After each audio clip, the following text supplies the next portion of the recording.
Hello everyone, నా mini vlogs కి స్వాగతం. పండగ వాతావరణం అయితే స్టార్ట్ అయిపోయింది కదా. మార్నింగ్ గుమ్మంలో ముగ్గులు పెట్టేసి ప్లాంట్స్ కి అయితే వాటర్ పోసేసి కొన్ని చూస్తూ ఉన్నాను. స్నేక్ ప్లాంట్స్ చూసారు ఎంత బాగా పెరిగినాయో. వెదర్ కూడా చాలా చల్లగా ఉంది. ఈ రోజు పనులు అయితే స్టార్ట్ చేస్తాను. వాష్ అయిన డిషెస్ అన్ని వాటి ప్లేసెస్ లో అయితే అరేంజ్ చేశాను. నేను కిచెన్ ని రీసెట్ చేసుకుంటే హ్యాపీనెస్ వేరు అండ్ చాలా నీట్ గా అనిపిస్తుంది.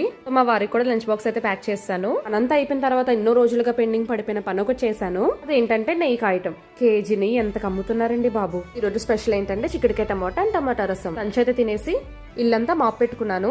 ఇల్లు పండకి రెడీ. హలో ఎవ్రీవన్, నా మినీ వ్లాగ్స్ కి స్వాగతం. పండగ వాతావరణం అయితే స్టార్ట్ అయిపోయింది కదా. మార్నింగ్ గుమ్మంలో ముగ్గులు పెట్టేసి ప్లాంట్స్ కి అయితే వాటర్ పోసేసి కొన్ని చూస్తూ ఉన్నాను. స్నేక్ ప్లాంట్స్ చూసారు ఎంత బాగా పెరిగినాయో. వెదర్ కూడా చాలా చల్లగా ఉంది. ఈ రోజు పనులు అయితే స్టార్ట్ చేస్తాను. వాష్ అయిన డిషెస్ అన్ని వాటి ప్లేసెస్ లో అయితే అరేంజ్ చేశాను. నేను కిచెన్ ని రీసెట్ చేసుకుంటే హ్యాపీనెస్ వేరు అండ్ చాలా నీట్ గా అనిపిస్తుంది.